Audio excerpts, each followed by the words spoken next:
À l'image de Louis Wetchou, qui chante en kapoumé, la musique est aujourd'hui un des principaux vecteurs de la transmission des langues kanak. Pour autant, ce patrimoine linguistique continue de se perdre.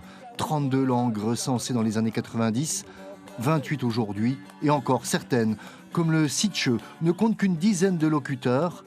Il ne restera que l'écrit pour la postérité, comme avec cette ancienne traduction de la Bible en ingonais, ou cette revue de presse et autres lexiques bilingues.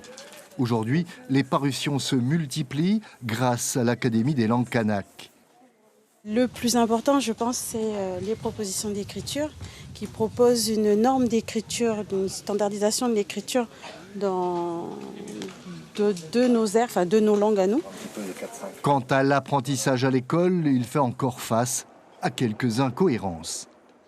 Concrètement, on travaille sur les langues écriture kanak au niveau de la maternelle. Après, on revoit au niveau du collège et du lycée. Mais entre la maternelle, le collège et le lycée, on ne voit plus l'enseignement des langues écriture kanak. Donc, je vis ça un peu comme une incohérence. La province des îles a quant à elle généralisé l'apprentissage de certaines matières, maths, français en langue maternelle, avec la culture kanak comme support. On a essayé d'enseigner autrement en fait. Et enseigner autrement, c'est de revenir vers les vraies valeurs culturelles kanak, de partir de ces supports culturels pour essayer d'entrer carrément dans les maths ou dans le français, comme le récit et tout, pour permettre à l'enfant de mieux réussir à l'école. Une méthode qui ne peut que réjouir le Sénat coutumier. Pour autant, dans les autres provinces, seul l'enseignement privé vient d'adopter cette approche pédagogique.